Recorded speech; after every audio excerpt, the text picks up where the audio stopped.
Christ is risen. Truly, he is He risen. is risen. God bless everybody. Welcome to St. Mary Orthodox Church's Resurrection Retreat 2021. We're extremely excited today to be able to host Father Bogdan Bucur, who is teaching at St. Vladimir Seminary currently. The topic today is the day of the resurrection, the Emmaus story, and Christian spirituality. Father Bogdan, it's again a pleasure to talk with you and see you and catch up with you. I'll let Subdeacon Nick make a proper introduction, since you probably known him longer, actually, from your days in Pittsburgh together. So Subdeacon Nick, please go ahead. Yeah, so it's a great joy to have Father Bogdan with us, and my introduction will be a little less formal, since Father Bogdan and I knew each other as chanters first, and we were chanting for a while in Pittsburgh. One of them is chanting, the other one is. That's what I mean. And at some point, I think Father Bogdan, then just Bogdan, made some very astute comment, and we all looked over and we were like, "Where did this come from?" And then we realized he had such a depth of theological studies, and he was doing his PhD in theology at Marquette University and all sorts of other things. And we had no idea that he had such a background. And then he started teaching at Duquesne University, and then more recently ended up at St. Vladimir's Seminary as the associate professor of patristics. And so we've always enjoyed him chanting with us, and as well as all the depth of theology and wisdom and humility at the same time all together. And so we've really enjoyed his talks, and especially being informed by now Archbishop Alexander Golitsyn, and everything that kind of that lineage of his studies, then also feeding into what Father Bogdan knows in his background. And Father Bogdan, you also have a book on, is it angels, was it? Or well, yeah, I had one on angels. I have one on theophanies now. Oh, very good. So it's a joy to see him again and to welcome him in a very different capacity than normal. So thank you very much. I'm really happy to be here. Thanks, Father David, for the invitation. And I regret that this is not happening physically, but under the current circumstances, I think we've learned that we can do more than nothing. And sometimes, at least this was my experience in the parish, sometimes these online things can be very, very edifying. Last Pascha, all of Holy Week, we did something resembling what you did at the parish, because I did spy on you and learned quite a bit from what you were doing, and found that it was actually, even though a very much slimmed down version of Holy Week and Pascha, it was useful, it was good. And at least I learned a few things about what we take for granted for Pascha very often. So that I'm super grateful that this year we were able to have Holy Week and Pascha as it or more or less as it should be. And so I don't mind having the retreat online, though I would have loved to see you face to face. I think we can do something useful. I have a PowerPoint for today, and I propose to, what's it called, to share the screen, show you the images in the PowerPoint, and I'll be talking in the background. Now, if this puts you to sleep, then Father or Nick or anybody really, just intervene and say, we'd like to just take a break from the images, because it has a bit of a soporific effect to see only the screen with texts and icons and so forth. So with this, let me go to my PowerPoint and find it. Father, you also have a handout for us that Nick can share, which he has done now in the chat for everybody if they want to download. Yeah, the handout I think will prove very useful. It contains the main text that we are going to look at. Now, can you tell me what you see on your screens? Do you see everything or just the slide? In other words, do you see? We see it, your whole screen. My whole screen. Okay, that's not good. I want to keep my secrets. Okay, how about now? Now we see your presenter view. All right. So you don't see me. You see what's important here. This is an image of the painted by Giotto in the 1320s. It's not an, if you want, it's not an orthodox icon, and you can see that there's something slightly off artistically, because this is a painting that occupies this transition place between traditional iconography in the West and Renaissance painting. If you look especially at the halo around the head of this character, the halo is two-dimensional. The head seems to be three-dimensional, and so there's a certain mismatch between the two. And this is characteristic of this sort of painting. But you can see that this is still a painting very much in the mold of the tradition that we know very well, the Byzantine tradition. I chose this painting because it has something particular and very much related to our topic, which is the Emmaus story. First of all, are we all on the same page about this Emmaus story? Do we know what it is? It's in the handout, and maybe we'll go over it. But let me just focus on this detail here. This is not the Emmaus story. This is something similar. It is the encounter between the Lord and Mary Magdalene, who speaks to Christ, mistakes him for the gardener, and it seems that she needs a little a little time, and then she needs to be addressed by name by the Lord in order to suddenly realize who it is that is speaking to her. And so I've chosen this image because it contains visually a detail that we do not have in our texts. Let me pause for a moment and ask, is there something in this image that does not show up in our text?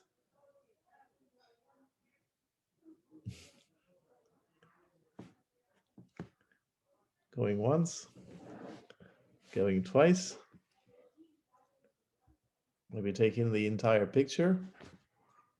So you have the sepulcher, you have the angels, you have Mary Magdalene, you have the Lord. It's the day of resurrection. And yet the text does not tell us something that the image tells us.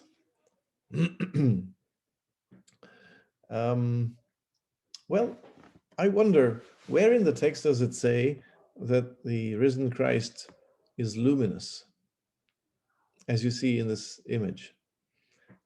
We kind of assume that he was, or that he is luminous, but the text doesn't exactly say this. There's just no information there. And you can verify this finally also with the Emmaus text that is our topic. So let me just read this. And after I read, we'll pause and discuss certain elements of it. I've chosen the Emmaus text because it's quite mysterious. It's a text that no matter how much people have been wrestling with it and trying to parse it and to interpret it, retains some kind of mystique. There's something that we don't really get. So it says that on this day of resurrection, 2 of the disciples were going to a village called Emmaus, 7 miles from Jerusalem, and that they were talking with each other about all these things that had happened. So while it's pretty clear what it says here, I think we need to add a bit of information. The first thing to note is that these 2 disciples have decided to leave behind all the others and to walk away from Jerusalem. You might remember that the Lord will give his disciples, even after the resurrection, after ascension even, the commandment to stay in Jerusalem until they will be clothed with power from on high, which is until they will have received the Holy Spirit. These disciples very early leave their brethren and leave Jerusalem and walk away because they don't want any part with the church anymore, and they don't want any part of the story anymore because they are very disappointed and sad and beyond sad, crushed. So these are folks who are suffering. First of all, they're grieving because their friend, their mentor, their rabbi, their teacher turns out to not be what they thought he was to be. That is, he was crushed by the Romans. He was supposed to be the Messiah. He was supposed to be the anointed one, a sort of kingly figure to, pardon my French, but to kick the Romans' butt. And that did not happen, far from it. And they are themselves among the disciples who are wanted now as collaborators of Jesus of Nazareth. And so they're afraid, as we know from the readings, they were very afraid of the Jews. They're afraid to be arrested. They're afraid to be held responsible for the entire uproar. And they know very well that they're going to come after us once they have finished with Jesus. So this is pretty clear. Now, these two disciples are walking away from Jerusalem, and this means a great deal also symbolically, because they're leaving the center of Revelation and going away. They are deeply disturbed, and they're talking and discussing, and like people who are grieving, they're mulling over the same things that have happened because they can find no resolution. They can't metabolize this. This is too much to bear. Why did it happen? How did it happen? How could it be? What did we do these 3 years? Were we wrong? Was he lying to us? Was he himself deluded? How could this happen? What happened? Why did it happen this way? On and on and on and on. They're deeply traumatized. And they're walking away from Jerusalem and have separated themselves from their brethren. The way the story ends, as you know, it ends with them coming back to Jerusalem and rejoining their brethren. So this story is not only a story of the resurrection, as we shall see presently, but it is also a conversion story. Literally, they turn around at some point and walk back to Jerusalem. And even though they have separated themselves from the community, from the church, they are rejoining themselves to the church. And what makes the difference is that they're walking away traumatized and disturbed and unsure of everything that had been so clear and certain for them up to that point. And they're returning renewed, refreshed, energized, and joyful, bringing the message of the resurrection with them back to Jerusalem. So, to continue now, while they were talking and discussing, Jesus himself came near and went with them, but their eyes were kept from recognizing him. And you wonder how this is even possible. They have known the man for 3 years. How much could he have changed it? What could this change? What could this change mean? What does it mean that their eyes were kept from recognizing him? And they walk with him, and he asked them, "What are you discussing with each other while you walk along?" They stood still, looking sad, and now you know that they're burdened with this kind of very deep sorrow. And then one of them, whose name was Cleopas, incidentally, we don't know the name of the second one. We call him Lucas, but Luke is simply one possible solution, because we assume the writer himself probably did not name himself, so this must have been Luke, but it could have been anybody else. Some suggest it was Peter even, some suggest it was anybody else. Anyway, it's an unnamed disciple. So the other one, named Cleopas, answers Jesus and says, "Are you the only stranger in Jerusalem who does not know the things that have taken place here in these days?" "What things?" he asked. And now you realize that something almost funny is taking place. That Jesus plays dumb and asks them about things that I think he knows quite well. He knows what they're talking about. He certainly knows what happened to Jesus to himself, right? But he is asking them, "What are you talking about?" And what things are you talking about? What do you mean? What has happened in Jerusalem these past 2 days? And they're talking down to him. Not only do they not recognize him, but they're also arrogant and in lecture mode, as it were. They're trying to lecture him about things he should know. You're the only one. Where have you been living all this time? These 3 days, everyone knows what happens these 3 days. Where have you been? How is it that you don't know? You must have been, I don't know, something's wrong with you. You should know these things. And anyway, if you don't, they are willing to enlighten him. So the things they say, the things about Jesus of Nazareth, who was a prophet, mighty in deed and word before God and all the people, and how our chief priests and leaders handed him over to be condemned to death and crucified him. So Jesus learns about the passion from these disciples. And we call this humility, that he does not speak until they have spoken, and does not correct what they're doing, even though everything they do and they say is wrong. Let me show you what is very wrong. First of all, oh, that's not right. Here, I think I have the entire story here.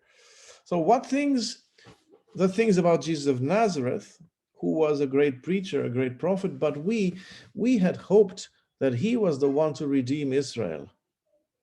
But obviously, he proved to be anything but the one who redeemed Israel, since he was crushed by the Romans. And besides this, it is now the third day since these things have taken place.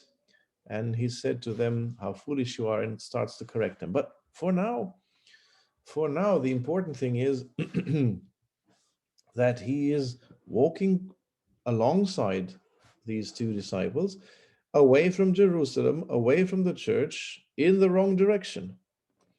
And that he does not yet correct them. He lets them speak.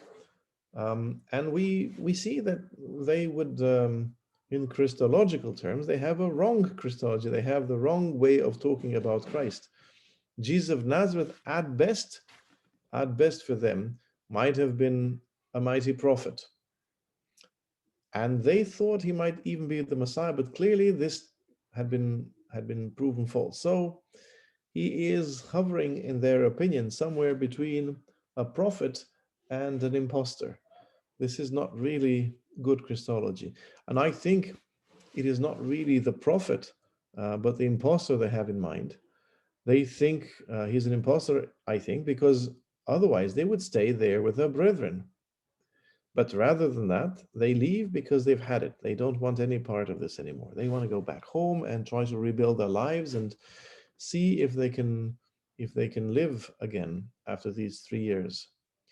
So on the road now with Jesus, they, as I say, they talk down to him, they lecture him, they even criticize him for not being attentive to what has happened, and that's, as I said, a bit humorous. There's a certain irony, because it turns out they are the ones who tell Jesus he doesn't know anything, but they are in fact the ones who are not in the know. They have no idea that they're talking to Jesus himself. And that's strange. They have no idea about anything. In fact, they don't know who Jesus really is. They have the wrong Christology, the wrong teaching about Christ, as I said. They don't know how to interpret those 3 days in the tomb, but they are very, very quick to accuse him of not knowing anything. And they're very quick also to deliver their lesson in what has happened. And Christ receives all of this and walks alongside them willingly, which I find to be a very important lesson for us as Christians, for the church, to be this kind of presence. As you know, there are many who leave the church, many who are wounded by life, by events, sometimes by the church and its servants, sometimes by their brethren and sisters in the church, and who leave not understanding very much, but grieving what has happened to them. And we are often very quick to accuse them, to categorize them very harshly, and as it were, in the name of Christ. But look, Christ does not walk in this way with these disciples. He doesn't stop them, doesn't turn them around, doesn't tell them, you go in the wrong direction, blind fools that you are, can't you see who I am? Nothing, none of that. So we are left with this bizarre thing that their eyes were held, they could not recognize him. And at some point, he starts to speak as well and calls them foolish, which isn't really a good translation. The Greek says anoiti, which means lacking sense, lacking mind, and perhaps even deeper than that, it means that there's something disturbed or something malfunctioning, something misfiring, if you want, about this capacity of the human being that we call nous. Nous in Greek meaning the deepest, the core of our being. Mind wouldn't do justice to as a translation, because when we say mind, we mean that portion of us that that reasons, that has ideas, that calculates things, and that's not what we mean by nous.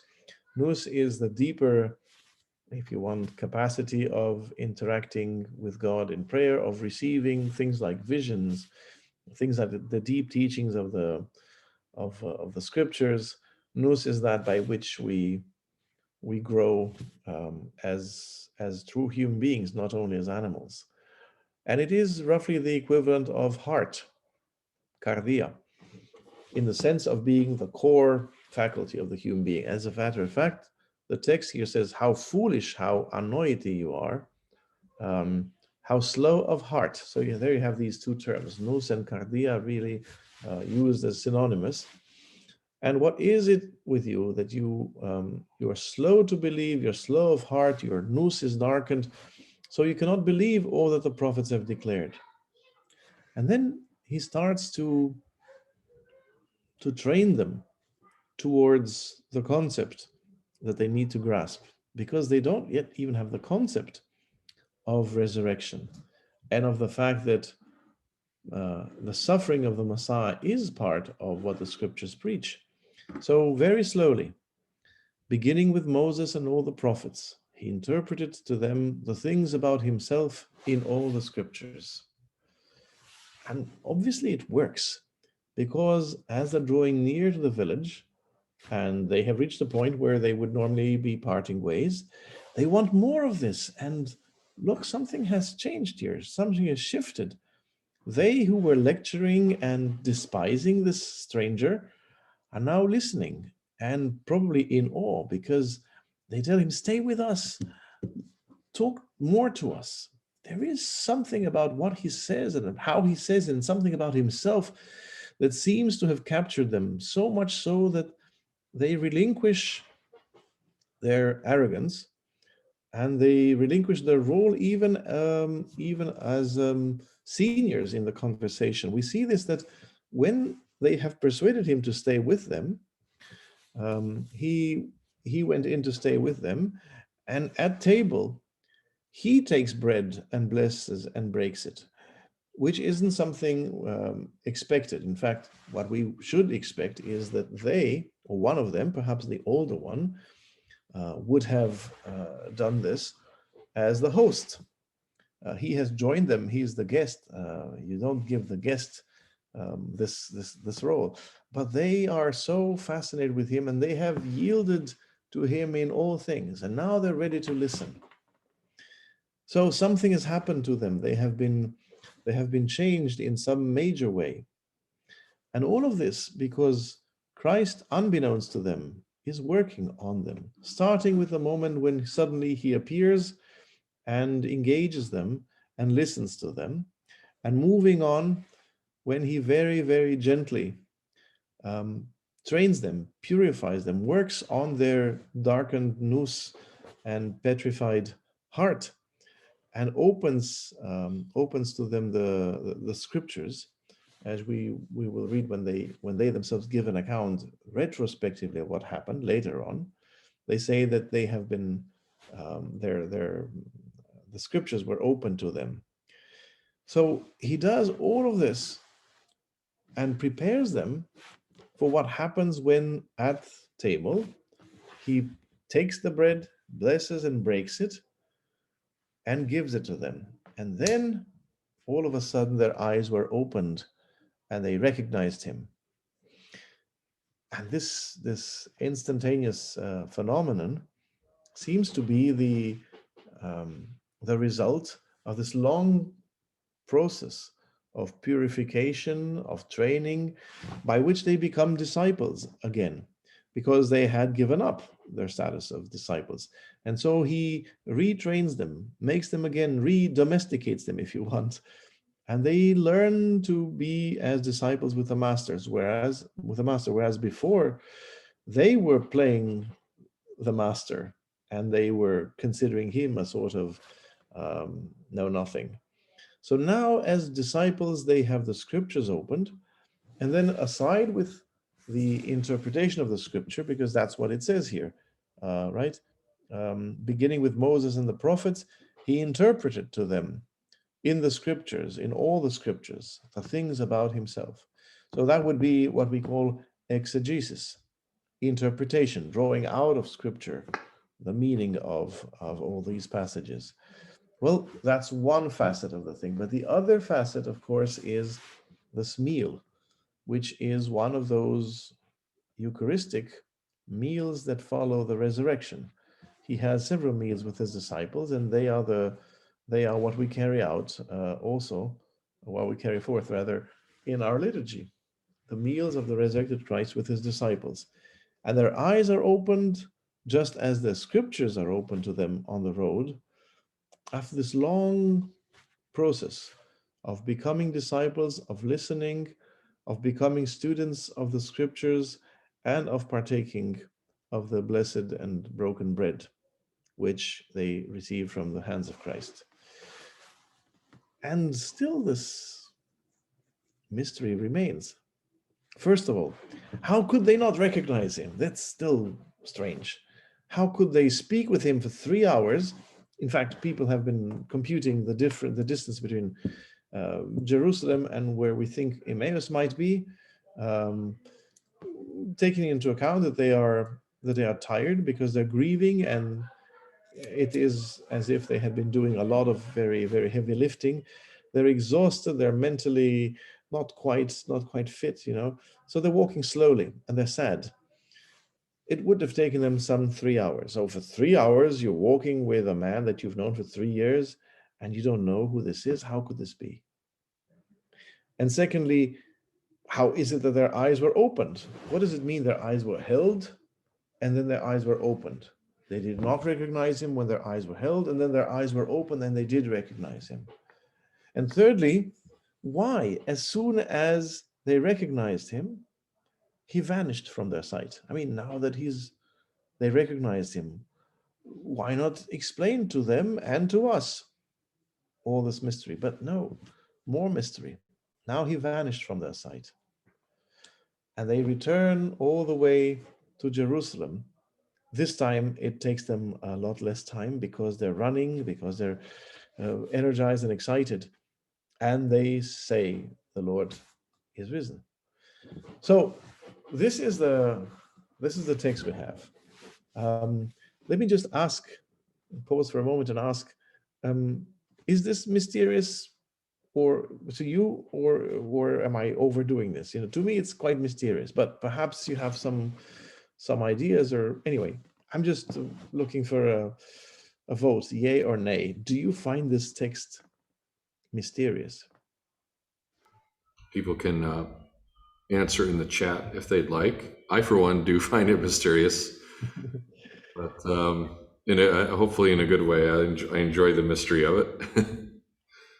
Yes, it's definitely something useful, because otherwise we wouldn't have it as one of the readings for Matins, and we wouldn't have it in the Gospels to begin with.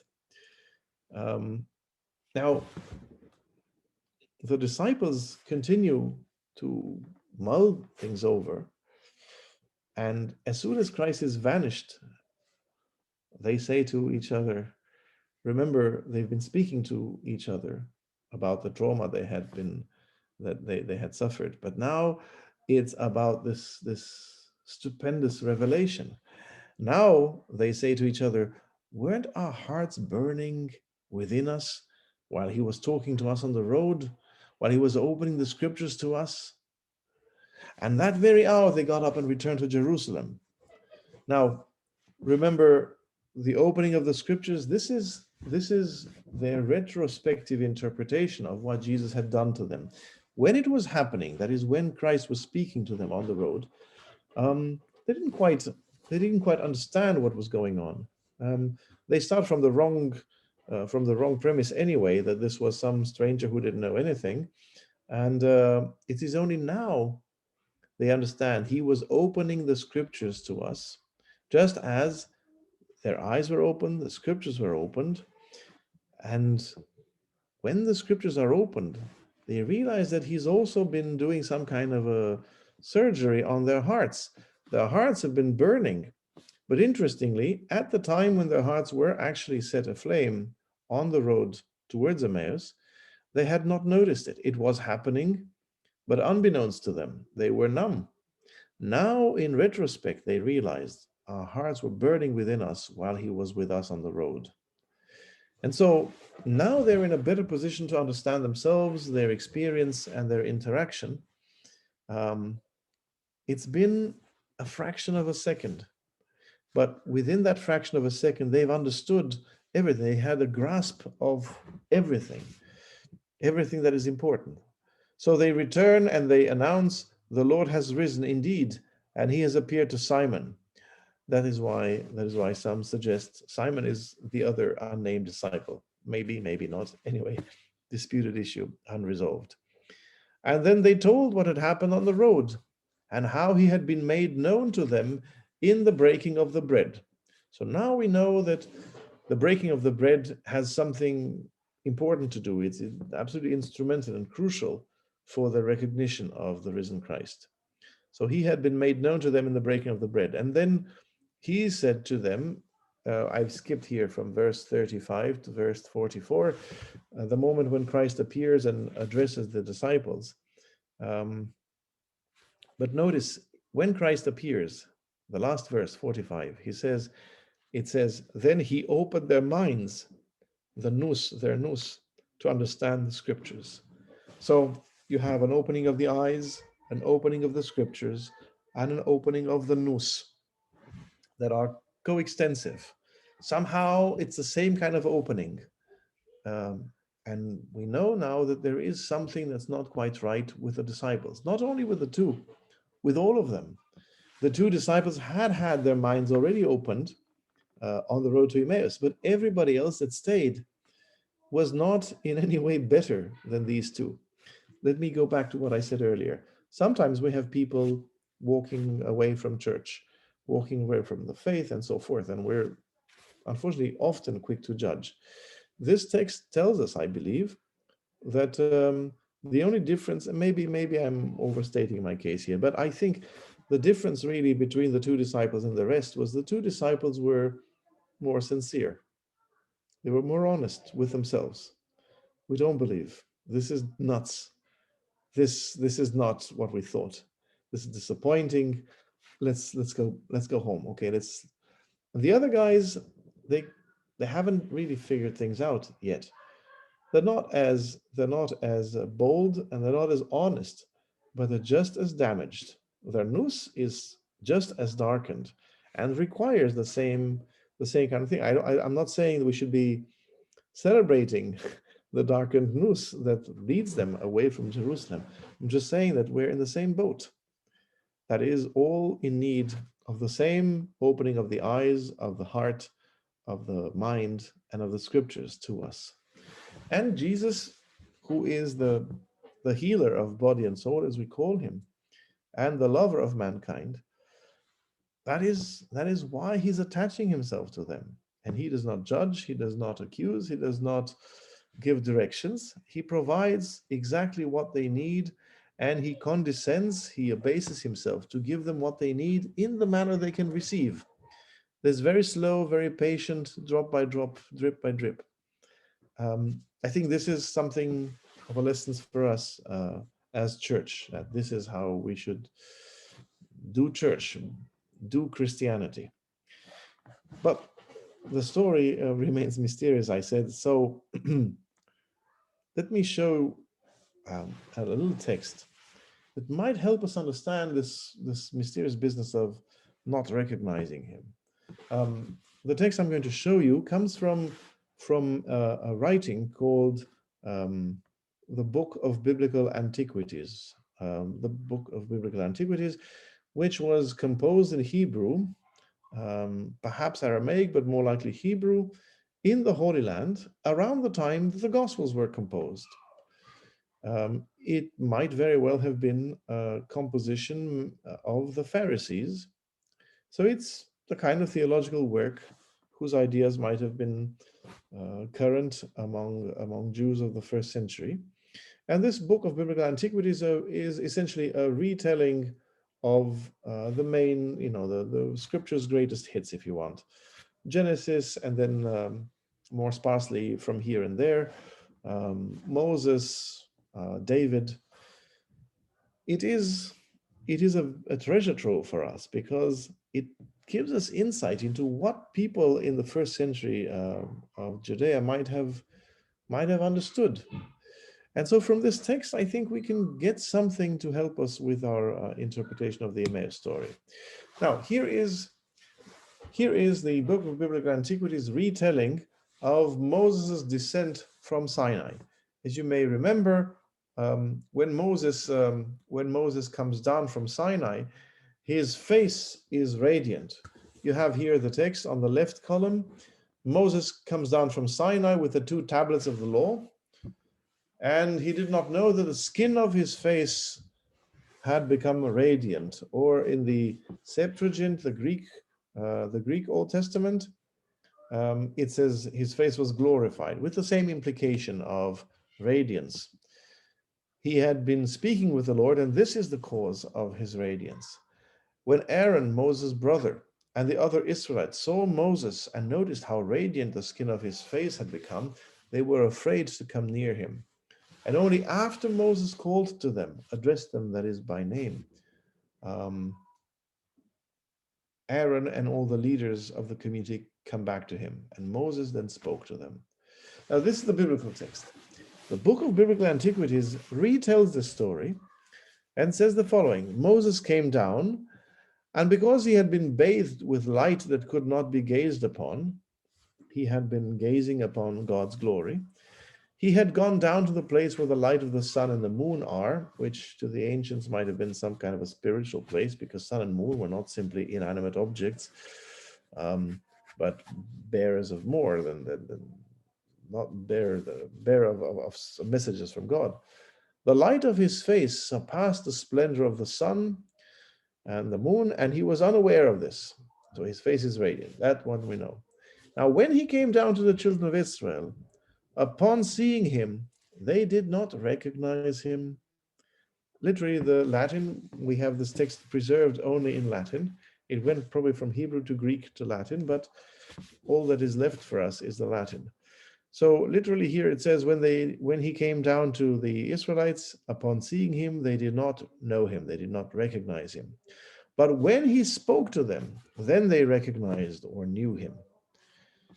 So there is quite a difference between the biblical text and this Book of Biblical Antiquities, because in the Bible, there is no question that everyone knows this was Moses, right?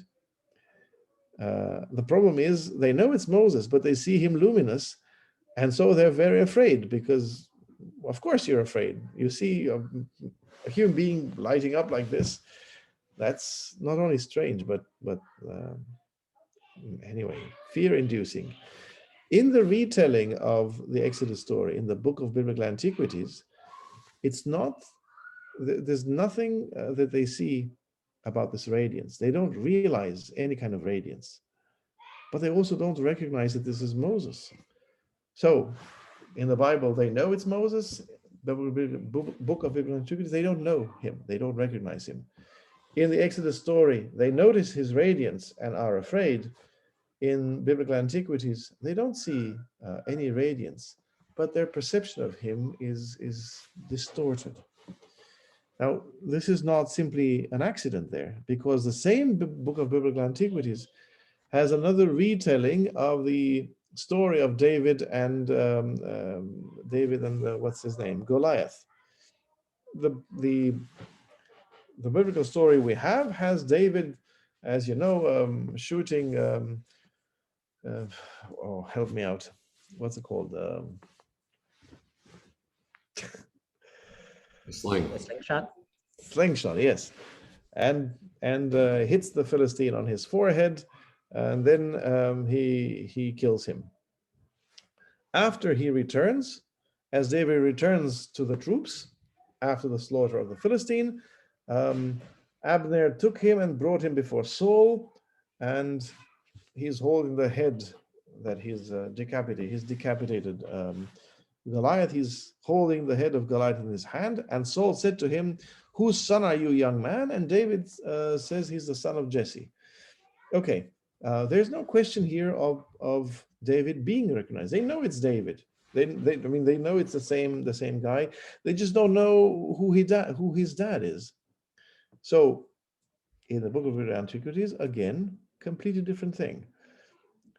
First of all, before he actually decapitates the giant, David asks him to open his eyes. He says, "Before you die, open your eyes and see your slayer who has killed you." The Philistine looked and saw the angel and says, "Not you alone killed me, but also he who is present with you, whose appearance is not like the appearance of a man." So there's some kind of assistance, some kind of a divine presence with him. Angel here is an ambiguous term. It doesn't have to mean a created spiritual entity.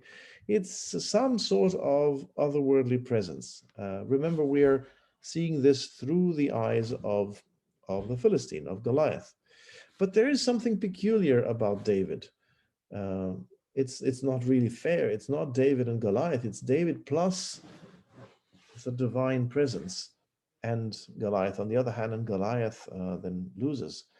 Now, after David cuts his head, it says, "The angel of the Lord changed David's appearance, and no one recognized him. And when Saul saw David, he asked him who he was, and there was no one who recognized him." And unfortunately, my my PowerPoint here does not contain the rest of the text. So the rest of the text, it might be on your handout. No one is able to recognize him, but again, he addresses them by name, and then they recognize him. So in short, it would not have been surprising for first century Jews to hear that one who is in some fashion interacting very intensely with God, whether it's Moses, whether it's David, whether perhaps it is others, becomes luminous. And this luminosity can sometimes not be perceived as regular light, but still be there and affecting the perception of others. And others are, to use the words of St. Luke now, others have their perception blocked, their eyes are held for their own safety, because that light of God's glory can harm them.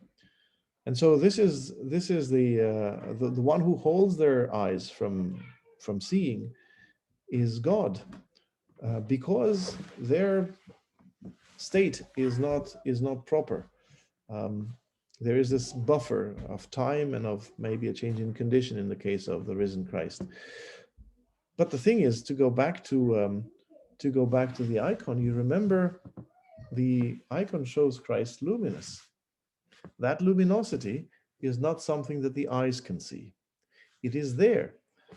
Just as we read, in fact, in our tradition, St. Gregory of Nyssa, speaking of Moses ascending Sinai and becoming luminous, at some point moves away from Moses to speak about Christ and says, "So Moses was transformed to such a degree of glory that the mortal eye could not behold him." And now speaking about Christ, when the restorer of our broken nature, Christ, the restorer of a broken nature, had restored the broken table of our nature to its original beauty, the tablets are not the tablets of the law, but they are becoming now a metaphor for our original beauty, our original nature. So when he has restored our nature by raising from the dead the humanity that he has taken from us, after the resurrection, then, the eyes of the unworthy could no longer behold him. In his surpassing glory, he becomes inaccessible to these who would look upon him. So he becomes invisible.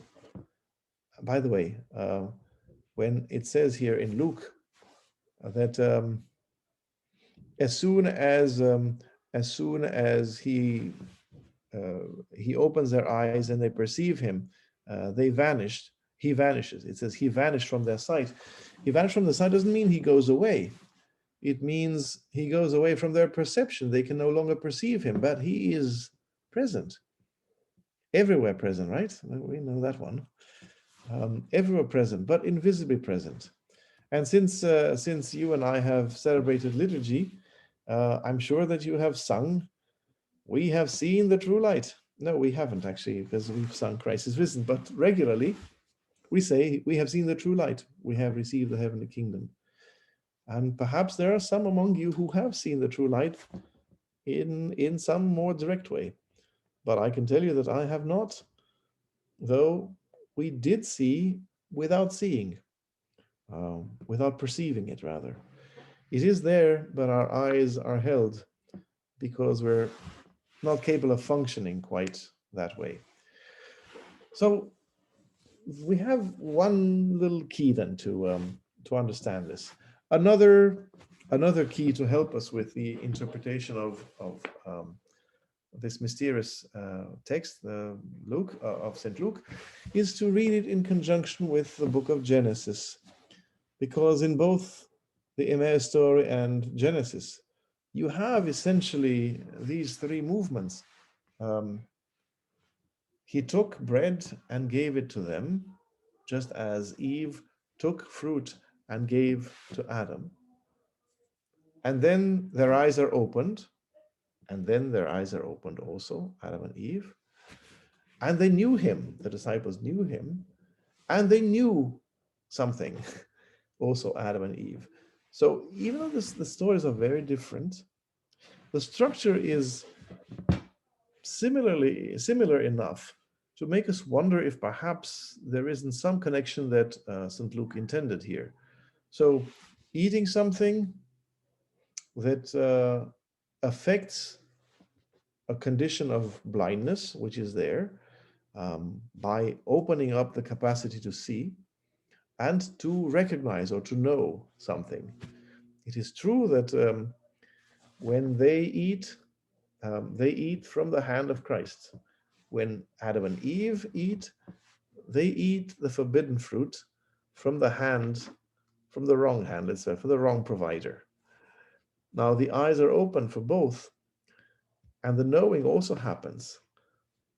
But what Adam and Eve had been thinking, namely that they would become like God, that they would know like God, turns out to be deceitful, because they only know that they are now devoid, empty, naked, lacking something that they had had before.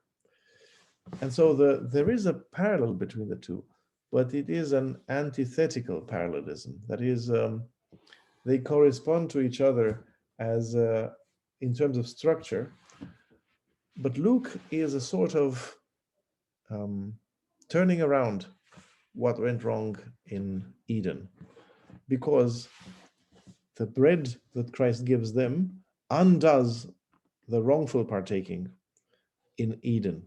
Their eyes are opened, and now the blindness of Adam and Eve and their nakedness is healed. They see Christ and they see him as he truly is in his glory. All of this works a little better if you assume, together with our tradition as well as the tradition of the synagogue, that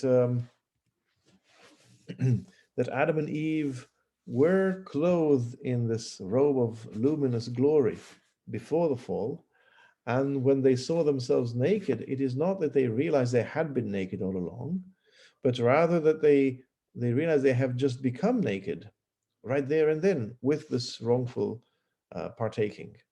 This is at least how St. Ephrem of Nisibis, St. Ephrem the Syrian, interprets matters in his Hymns on Paradise, talking also about our Emmaus story. When Adam learned that the tree of knowledge served as a veil for the sanctuary, I'll explain, he realized that its fruit was the key of justice.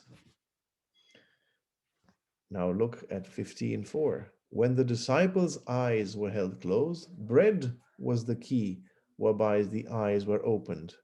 And saddened-eyed beheld a vision of joy and were filled with happiness. Whoever has eaten of that fruit either sees and is filled with delight, or sees and groans. Because in the case of Adam, when Adam ran boldly and ate of the fruit at the wrong time and at the advice of the deceiver and from the deceiver himself, then he beheld the glory of the Holy of Holies and trembled. He beheld also his own shame and blushed, groaning and lamenting. But it is the same reality that we're talking about. The fruit, the forbidden fruit, and the bread are more or less the same thing, the same kind of divine presence. Because the forbidden fruit is not forbidden because it's bad. The tree of knowledge is not bad. The fruit of the tree of knowledge is not bad. It is just not right for them then at that point. And I'll talk more maybe in the Q&A session about what St. Ephrem means by the tree of knowledge serving as a veil to the sanctuary. But for now, just to say that indeed for Christians and for Jews, for both of them, the primordial state of humanity is one of glorious luminosity. They are shining, resplendent with the light of God's own glory. And the resurrection that we speak about is regaining that state of luminosity. We have an anticipation of it at the transfiguration. I'm sorry.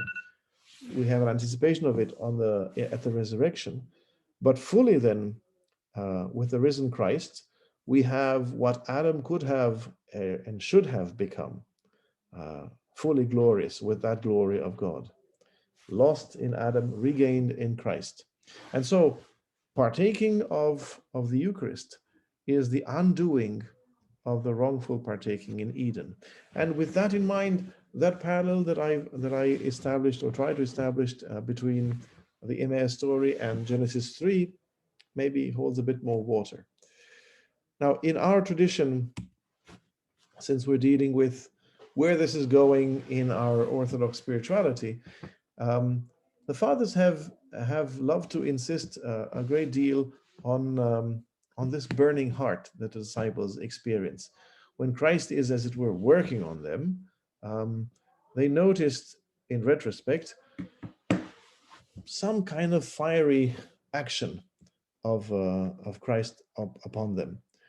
And we have fathers such as Basil the Great, and before him Origen. I don't want to call Origen a father, but the fact is that Athanasius the Great and the Cappadocians looked upon him as a magnificent teacher. With all his flaws, with all his errors, they learned a great deal from him. So call him a teacher. Anyway, the fathers, this teacher, and then the fathers that read him, Basil the Great, St. Macarius, St. Simon the Theologian, St. Gregory Palamas, they speak about this encounter with Christ on the road to Emmaus in very similar ways. And here are some of the texts. Origen says, just as earthly fire has a double action, it burns and it gives light, so also does spiritual fire have a double nature. Spiritual fire can be the light that enlightens every man that comes into this world. You've heard this on the night of Pascha. But it is also the eternal fire prepared for the devil and his angels, the same one. So the difference is in how you receive it. And he then goes on, it was this same Christ that burned the hearts of the disciples on the road to Emmaus and enlightened them by the opening to them of the scriptures. He pierced through the hardness of their heart. and then enlighten them by the reading of Scripture. And St. Basil, followed by then the Pseudo-Macarian 50 special homilies, weaves a tapestry of biblical passages, of which the Emmaus stories is one, to speak about this light, this mode in which God communicates himself to us. St. Basil's commentary on the prophet Isaiah pauses on that line in Isaiah 6, where it says that one of the seraphs grabbed a hot coal from the altar. This is all in Isaiah's vision, touches Isaiah's lips with it, and speaks the words that we also speak in liturgy after giving communion or receiving ourselves as clergy. Behold, this has touched your lips and shall purge away your iniquities.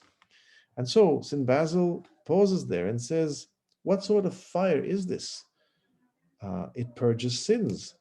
Nadab and Abihu were burnt up, having used alien fire when at the consecration of the priest, right after the sons of Aaron are mishandling their assignments and they're burnt up. But the seraph took the live coal from the holy fire which was on the altar, not with his hands, but with tongues, right? He manipulates this fire from a distance safely. He gives it, however, to Isaiah on his lips. Akin to this fire was also the fire of the thorn bush that Moses saw when Moses meets God at the burning bush. That's what we're talking about, that fiery manifestation. And the heart of Cleopas and Simon was burning with such fire when the Lord was expounding to them the scriptures. This is the fire with which Christ burns the heart. And notice here, Cleopas and Simon. This is the other possibility of interpreting other than Luke and Cleopas. Those who are seething with the Spirit have their heart heated with such fire. And Jeremiah received such a fire, which is the reason he says, there was a fire in my inmost parts that I was weakened from every side, and he's forced to become a prophet. And even more clearly and more beautifully, I think, Macarius, he says, well, we read God is a consuming fire. This fire exerted its power over the apostles when they spoke in tongues of fire at Pentecost. This fire surrounded Paul in the voice that enlightened his mind and blinded his sense of sight when he, on the road to Damascus, encounters the risen Christ. This fire appeared to Moses in the bush. This fire caught up Elijah from the earth. And then this fire inflamed the heart of Cleopas and his companion when the Savior spoke to them after the resurrection. This is a purifying fire. And so here comes the way in which this prepares us evidently for, as some of you might guess, for what Saint Gregory Palamas says. It is about this fire that our spirituality brings witness, the witness of the saints. This is not a created phenomenon. This is not a physical thing. This is not even a spiritual but created reality. It's not an angelic manifestation. This is God's very glory. And St. Gregory Palamas says, well, remember the light that the shepherds saw the night when they came to Bethlehem. Well, if an irrational animal happened to be present on the mountain of the Transfiguration, let me backtrack. St. Gregory Palamas speaks about this fire in the hearts of the disciples on the road to Emmaus, the light, the fiery manifestation on Sinai, the light on Tabor, on the mountain of the Transfiguration, and the glory that the shepherds perceive. And he's trying to explain what the nature of this light is. So if an irrational animal happened to be present on the mountain, would it have sensed that light brighter than the sun? I do not think so. It would not have perceived it. For nor the glory of the Lord that shone upon the shepherds at the nativity was written to have been perceived by the flocks. The shepherds see it, not the flocks. So it is not by some sensible capacity, for then even the animals would have been able to see it. So this manifestation is not something physical. Well, then perhaps by the intelligible capacity can it be comprehended. working through the senses. But no, he says, not even that. For every eye, in particular those nearby, would have seen the light that was brighter than the sun. And Palamas maintains that if you or I had been, I don't know, taking a selfie with Christ and his disciples on Tabor, we would not have caught any of that light. We would not have seen it with our eyes, because it is not something that you can perceive with your eye. And so it is not physical, it is not created, if it was not seen, not even through the intelligible capacity, then that light is not, strictly speaking, sensible. And if it is not sensible, it is eternal. For the divine light, which is called so in many passages the glory of God, is without beginning and end, and therefore it is not sensible. And so this is, in the end, what our tradition makes of the Emmaus encounter. In short, and I realize I've been, of course, talking too much. Give me 2 more minutes, and then we can come back to life. For one thing, this passage forces us to bring together Scripture and its exegesis and liturgy. As in this story, Christ opens the eyes of the disciples using the interpretation of Scripture, opening the Scriptures to them, and the bread that he breaks with them at table. So we are forced to keep these things together also with the ascetical life, as we've seen from all these texts, because that which we receive at the Eucharist is something that we receive better. We make better use of it if we prepare for it, if we give thanks after it, if we join together, that is, liturgical life and ascetical life, and the life of the interpretation of Scripture. These things go together.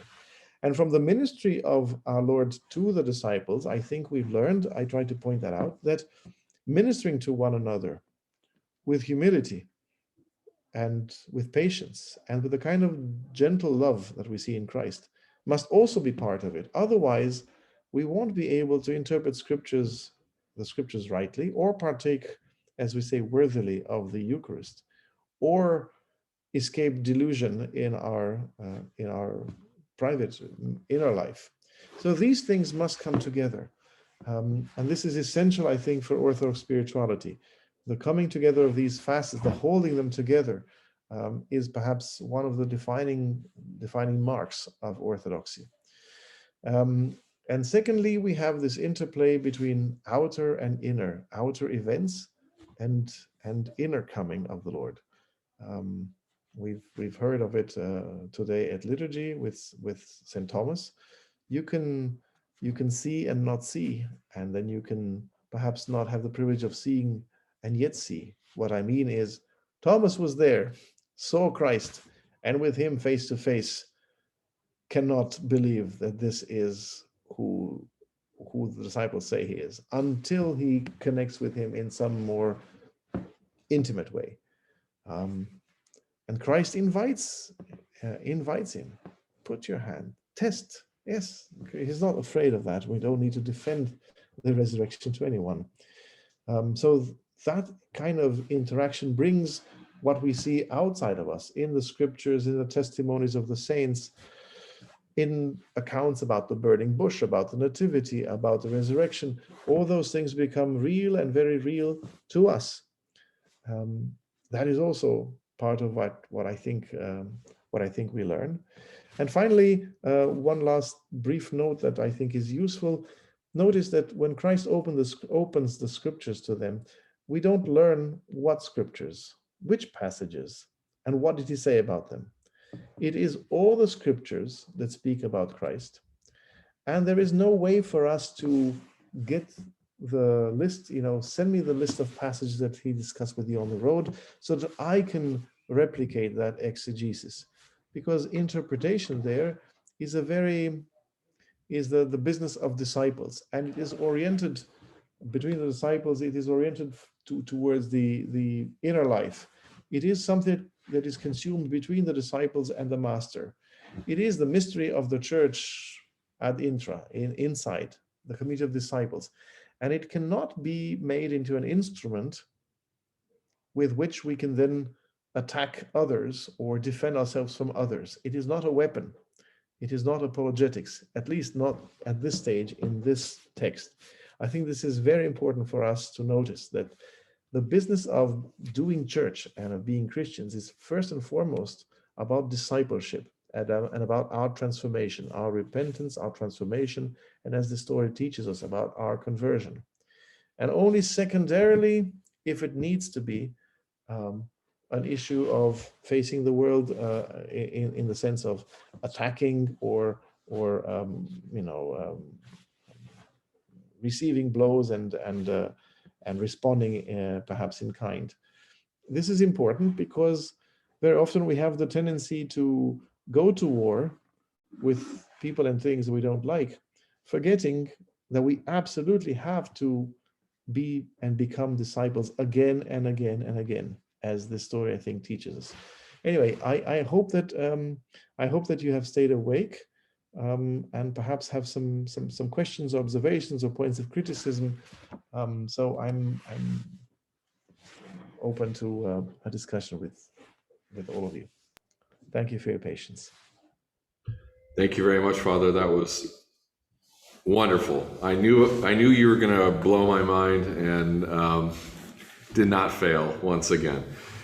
That connection to the biblical antiquities in particular just started the whole thing off, right? I mean, to finally see, aha, there's that key that you see. There's an expectation that for those who are in the presence of the holy, they are transformed by it. And it's suggested and it's hinted at, but to see it so very kind of clearly laid out, and then realizing the time frame in which that is being written is at the same time the Gospels are being written, it just makes perfect sense to me. It's one of those things that it's just too many coincidences in one thing. And then connecting it with the rest like you did, where you're able to connect it with the tree of knowledge, with the liturgy, with everything. And we had talked about this before about how we could work it into the Eden angle, and you certainly did. Because that many people don't know this the whole cosmology of the Garden of Eden, especially the kind of the image of the intertwined trees, which I think is really important too. But yeah, that there is this role in which the tree of knowledge is like a hedge almost, or a veil, is what you put it. Through I would say definitely. Comes. But there is also there are two other places in the Gospel of John that have the same kind of mystery. The first one is, of course, the encounter with Mary Magdalene. Hence, the icon I chose also did not recognize him. And then when he actually eats fish that he has prepared for them, he has made breakfast, and they're having those broiled fish, and they did not dare ask, who is this? And then it dawns on them, it is the Lord. There is something very peculiar about the resurrection. And it's very important, I think, for us to maintain this, because resurrection is not, as you see in all those terrible Jesus movies, the lamest thing. If they want to film something about the resurrection, they have these horrible ideas of how to do it. And we just don't know. We cannot depict resurrection with the means of this world, because it is a transfigured, risen mode of existence to which we don't have access this way. The only access we have is liturgical, and it opens up for us the access that we see witness to in the lives of the saints. The modern empiricist, I think, when they hear the gospel where there's these moments of doubt, that they came and they worshiped him, but some doubted, right? Or the Mary Magdalene can't recognize him, or Luke and Cleopas don't recognize him, say, aha, that's evidence that it wasn't really him, and that later they convinced themselves. But the reality, I think, is it's the opposite, right? But wouldn't have, sorry, my English hard language. Wouldn't the evangelist have hidden these embarrassing moments if they had thought, they were going to gain more fans, I guess, No, this is a kind of embarrassment that is very important. We have to be embarrassed this way because we're told you're not going to get what you think you're getting. You're not going to get God as you get, this, okay? You don't see God the way you see an object because God is not a thing or a being, or as sometimes we say, a higher being, the biggest being. No, God is not like that. God is outside of being and beyond being. And even when united with our human nature, he reveals and discloses to the same extent to which he also hides. And he transforms this human nature of ours to a state to which we don't have access on our own terms. We don't know anything about what life was before the fall because we can't imagine that. It's outside of our imagination. So the only way to talk about paradise is to depict paradise as a sort of temple of sacred site. And we also don't have access to the risen life that is coming, though Paul says that glory is immeasurable and makes up for any hardships we might encounter. And the only way we describe the New Jerusalem is to say that it is this bizarre cube whose light is the light of God. That's how the city of Jerusalem descending from heaven is described in Revelation, which is basically to say it is like the Holy of Holies in the old temple. And in other words, we don't have another language except the liturgical language, because liturgy is the medium in which we are being remolded and gradually, little by little, become able of getting glimpses of that. It's a reality, but it is a reality for which we are numb, to which we are numb and unable to access it. So they could very well have masked all of this sophistication and said, yeah, they saw him and no problem. But no, there is a problem, and we wrestle with, as Christians, we wrestle with this. Yeah, I would say from the first century Jewish Christian experience and worldview and mindset and expectation, this actually bolsters the resurrection more than it takes it away, because if it was just like a vulgar apparition, if you will, of a man in the flesh come back from the dead, I mean, it would actually be less important, less significant. This ties it into all the theophanies of the Old Testament and shows that it really to be the fulfillment in many respects. Yes, absolutely. And how shall I put it, how this cashes out for us is that it is transformative. This is not simply Jesus miraculously resuscitated. Good for him, but what does that have to give us? This is precisely the reality. He is the first fruits, that is the prototype of risen humanity. And the process is at work already in us, slowly to the extent to which we're getting in the way too much, but it is gradually given to us. What do you call this? When you're in a hospital and you have this pouch with gooey liquid that flows into your vein, what's it called? The IV. IV, right. So think of the IV think about the Eucharist as the IV that gradually feeds us that kind of life, the life of the risen Christ, because our system is thirsting for it. But it is a process. And I'm saying that we're struggling with it in the sense that, I mean, I don't know if you've lived it this way, but after the Pascha liturgy is over, as soon as you start eating, embracing each other, answering phones, making phone calls, drinking, I mean, celebrating and so forth, you're enjoying it, but it is already the afterglow. And you already realize the next 2-3 days, something is there and something I've already lost. I'm not able to keep it between my hands. I'm so porous that I receive and then most of it seems to go away, or I'm not benefiting as much as I should. And so from year to year, coming back to the same celebration, but hopefully like a coil, slightly higher, slightly better. And our entire liturgical year is structured this way. We celebrate the same things again and again, because it seems that we are carrying buckets that have holes in them, and so we keep losing this. That's why we struggle with these texts, and that's why if the disciples cannot sustain the presence of the Christ, of the risen Christ, for more than a few seconds, it's the same with us. We have seen the true light, we have received the Heavenly Spirit. Let's rush to the parking lot. Some things.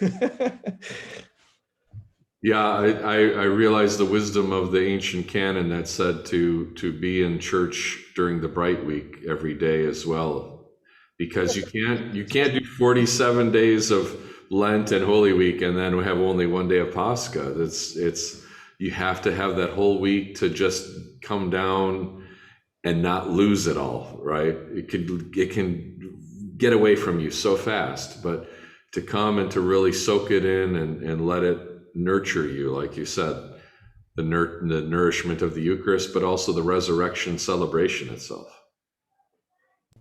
Yes. No. A thing to be done.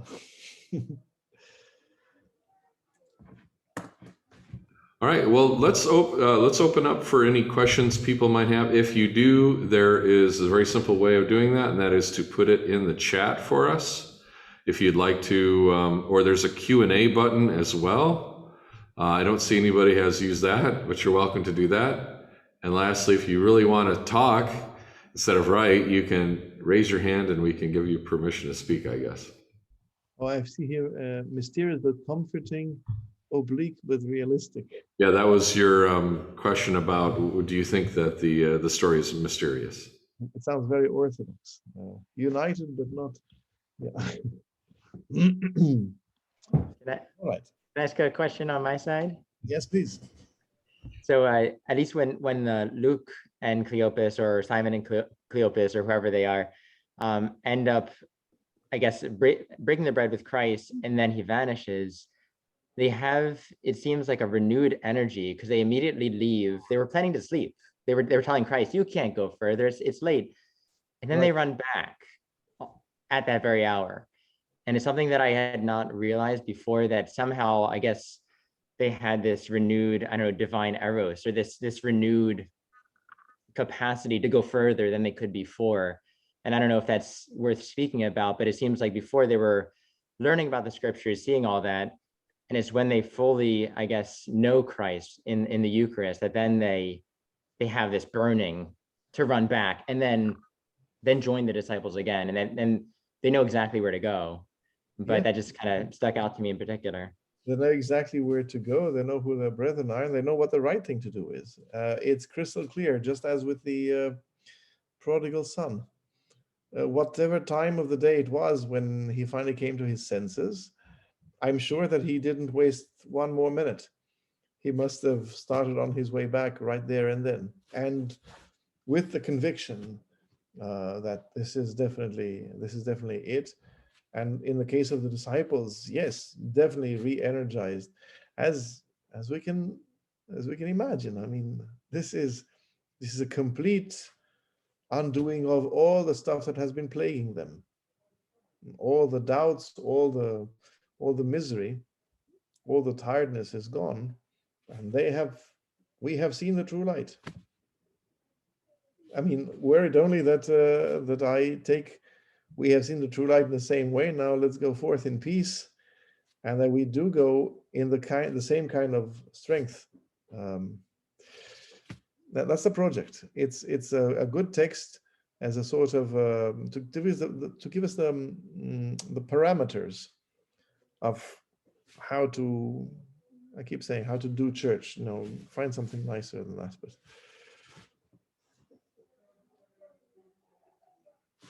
I see a raised hand. I don't know who raised the hand, but Looks like you did. I did. Oh, I'm sorry. You have a question for us? Actually, I do. Unrelated. Maybe we'll leave it for a while.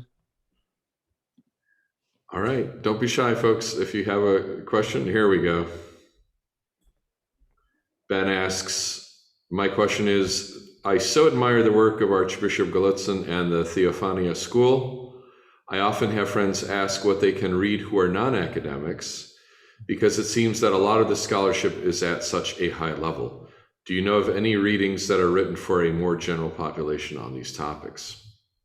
I do, but not very convenient. So I can, whatever the best way is, I can send 2, 3 articles that one that Archbishop Galitzin himself has written on the church, one that I've written, one or actually several, 2 or 3 that Father Silvio Bunta has written. They're more general, more accessible, and it's not accessible. That's not what I mean. Like we're esoteric or no, that's not what I mean. Is they're more they're dealing with things that concern all of us, like hymnography, for instance, or the church, um, or in the case of Father Silvio, how to approach Scripture as Orthodox. These things do come out of the same Theophania endeavor project. But we haven't yet, because we're all pressed by the obligation of publishing lest we perish. That's one thing in academia. We haven't yet reached the moment where we say, okay, we've published everything that they wanted us to. Now let's write something, without the footnotes. But I can promise you that all of us are thinking about doing this at some point. So until then, I'll send Father David or Nick or both some of these things, and maybe you can disseminate them as you see fit. Yeah, thank you. All right, any other questions? I guess while we're waiting for another question, do you mind if I ask about where they knew Christ, but then also Adam and Eve knew that they were naked? Where oftentimes, I guess, the scriptural understanding of knowledge oftentimes has this sexual intercourse relation where Adam and Eve knew each other, that Adam knew his wife, and that there, I guess, that where there's this, I guess, this very much interrelationship between the disciples and Christ there, where they know each other in a very intimate way. And that I never realized that, I guess, when Adam and Eve knew they were naked, that's kind of the place where we're supposed to be getting, into this place of vulnerability and shedding of something. So we are kind of in this mutual indwelling with God. But Adam and Eve now knew they were naked and were ashamed. And they didn't like that place. And I guess it's still the knowing. It's just that now it's this kind of juxtaposition of knowing, but in a bad way, I guess. I don't know if that makes sense, or if I'm thinking about that correctly, or. Well, yes, I mean that I didn't go to the knowing with the sexual connotation, because I don't think it has its place there. Elsewhere, yes, but not in that story. But the connection with knowing Christ works on the assumption that the fruit they taste from illegally, or how should I put it, before their time, is none other than the Christ we speak about. And I would point you to one of the hymns of the Nativity, where the preparation for Nativity, rejoice, O Bethlehem, for Eden has been open for all. And the fruit that blossoms in the cave from the Virgin is the fruit that, unlike last time we tasted of it and we died, will make us live. So we're talking about Christ in this way, and this is very important if we have in mind Old Testament and New Testament, God of the Old Testament, whatever that means, and God of the New Testament, whatever that means, as distinct things. When none of this functions. Thank God that's not our tradition. It is our tendency.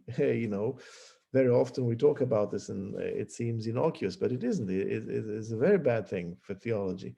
And with Christ being present throughout the scriptures, really, not simply exegetically, we can make these connections very, very well. They were bereft of the glory they had been clothed with, and they found themselves not only naked, but empty, because that glory is not a cloak. We sing about this glory we say that God wraps himself with light as in a garment, right? In Psalm 103, the Vesper Psalms.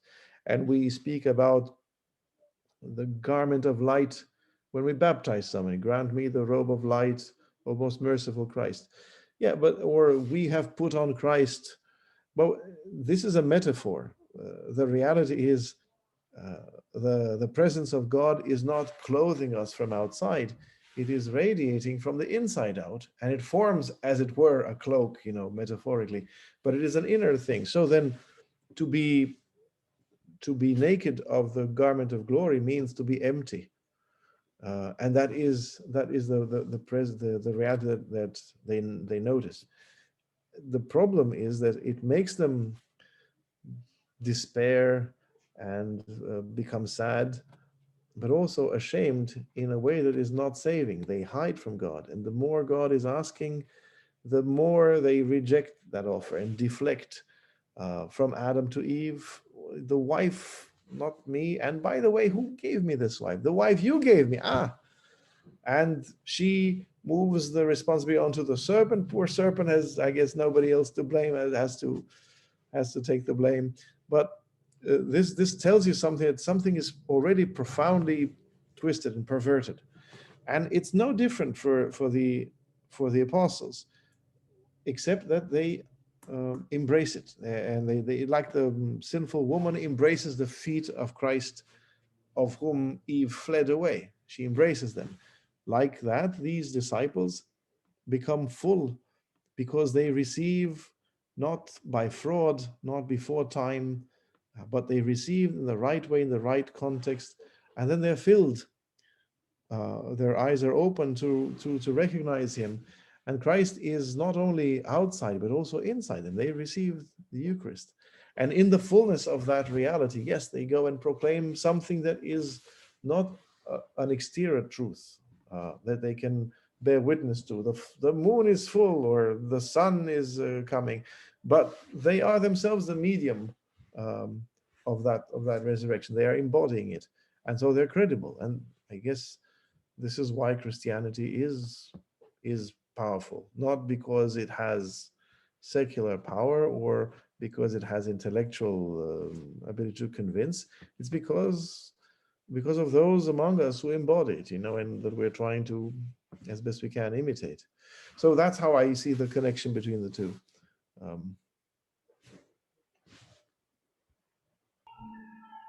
Father, any connection between this stuff and the naked fugitive of the Gospel of Mark, the young man who runs away, he has his clothes ripped from him? I don't think quite like this, but because that's quite of a negative thing. The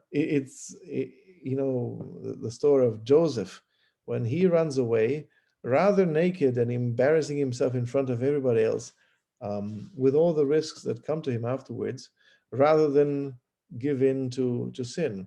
Well, this poor fellow runs away desperately, embarrassing himself. If it is the evangelist Mark who tells the story, that's very likely. Who would have known, but what is it that he's so afraid of? He's so afraid of bearing witness as a Christian, of saying, yeah, this is my teacher. This is at least that, if nothing more. So that's why, because I see it as a negative statement. It's one of those moments where Mark embarrasses himself and the apostles. They never sugarcoats anything. So they never understand. They always misinterpret. They're just, it's so difficult. Even Jesus loses patience and says, if you don't understand, who's going to understand? This is just terrible, terrible.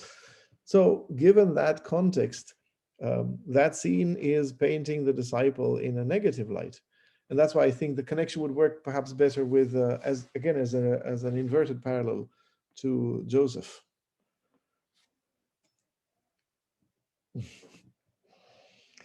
Yes. Oy vey. So I wanted to ask if I may, how or what you got as a priest, but also as a community.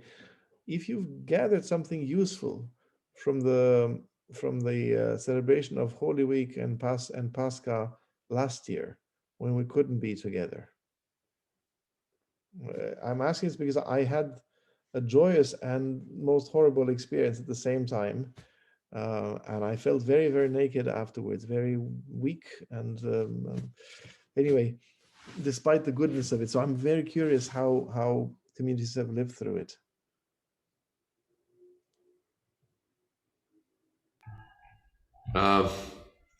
It was a special experience under an extraordinary time. Obviously, that's the catchword of these extraordinary times we live in. It's like I said at the time, it's not the Pascha that we wanted, but it maybe was the Pascha that God wanted for us, to go through this experience so that we might maybe better appreciate all the blessings and all the gifts that the church normally is for us. And I thought it was a really incredible experience. Like I said many times, I really appreciated it, but I don't ever want to have to repeat it. But it was, overall, I think it was a positive experience. I mean, if it had to be done that way, I'm glad we did it the way we did it, and I certainly thought it was a beautiful experience, something I'll never forget. But I don't know how other people felt. I mean, it was kind of hard to tell, right? Because you hear from people. Well, one of the nice things we had behind the scenes too, though, is you saw maybe the video on YouTube from those days, but we also have this internal communication system that we use, and people were sharing the pictures of their own. Everyone created like a tomb in their own home, and they set the icon and they set the flowers, and every house became a church almost. And in a way, it was like something even more extraordinary than anything we've ever done. In a way, it was, I don't know, something really magical, not a good word to use, but something very holy about it. And people would share all the pictures of how they set up their homes and everything. And it was like flooding the feed, and that was just so warming and in the heart to see the multiplication of the resurrection across all the households. And I think I said last year we should do this again, and I don't think we did it I didn't remember to say that this year, but maybe we should remember to keep that, kind of like almost like a Jewish tradition of the booths or something. Build your own little your own little tomb in your house during the week of Holy Week, and remember to light the candle before it, and bring your light home from church, on Pascha, and light the candle there, and keep that remembrance of what it was like, because someday we may have to do it again. Who knows? Life is crazy. But I don't know what we'll say. I was very, inspired to see, services and attempts to do things over Zoom, and it was very good that your church and your community did some things that were helpful to us. We tried also we had the readers version of the bridegroom, readers matins basically, for the bridegroom services. Thank God, last year, not this. And that was very good, because they were in a way shorter and left more time for catechesis each and every day. And that was really like preparing for baptism almost. And people took ownership of the texts. We always say that we, the church, we sing. Well, this time, literally, everyone had to read, and you were indispensable. We really needed people to do this.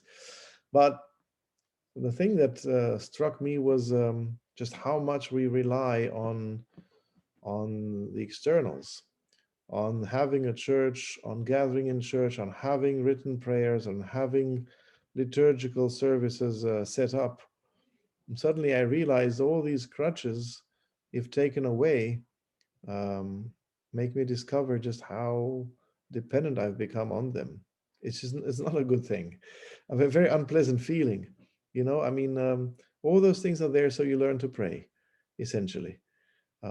If they're taken away and you feel frightened, disoriented, it's because you've got a long way to go, Bogdan. And so that's what I took away from that. I thought to myself, man, I hope this doesn't come back in the same way, at least. But I think I have an urgent plan. Take this very seriously as soon as it is open. This is not to be taken for granted. So anyway, that's why I asked, how people go through this might be something that we must actually analyze and extract whatever teachings we can from it. I see Stephanie. And I know at least from my own perspective, it was Pascha was very different than Holy Week that year, because on Holy Week, one thing, we had a lot more chanters or readers that we were able to pick from. So we had really the community coming out to put together the services, rather as opposed to just a small group of chanters at the chanter stands. That was really cool. But then on Pascha, what we realized was that all the family members that normally would not be on screen showed up on screen once we transitioned to the Paschal service. And that was such a joyful moment when we saw the family members and everyone was singing, the doors were open. Anyone who couldn't have been a chanter before or a reader, it didn't matter, that type of thing. And it was such a weirdly joyous moment. And I think at least us, Joseph, my housemate, and me, we were there. And then we noticed that every single screen was singing, even when they were on mute, because that was what you do. You're celebrating Pascha. So it wasn't, and as much as everything was scripted so that we knew who was supposed to be singing officially, everyone was singing, and just seeing the mouths moving without the noise was weirdly edifying and weirdly joy creating, in a certain way, a way, again, that you can't reproduce in a non-pandemic way. But it was a unique time that I know for those of us that were involved in putting together the services, it was a little bit draining, just because it becomes a bit more theatrical, because you have to script everything. You can't just point and say, hey, you do this text next. But at the same time, there's a certain joy that comes from that as well. Thank you. Thanks for sharing that. All right. Well, I will send you. I did send you the handout with the text. And what can I say? I'm very happy to have received the invitation. I hope I haven't put everyone to sleep with resurrection message. But if there was anything useful, all the better. And I wish you as a community all the best. This is one of the things that I'm spying on, because I always find something nice, on Facebook or otherwise. Father David, Jos Palaria, as we say in Romanian. Very nice. Mulțumesc. Well, Father, we would love to have you again, and in the flesh. I hope that when you come, we will be able to recognize you. No pun intended. So yes, this was fantastic, a wonderful joy for me, and I hope your joy is fulfilled as well. And I hope everybody got something out of it and enjoyed it. And if you don't mind, we'll clean up the recording of it and make it available as well for people who weren't able to be here because it's Mother's Day and so forth. So, of course, yes. Thank you very much. Christ is risen. Truly is risen.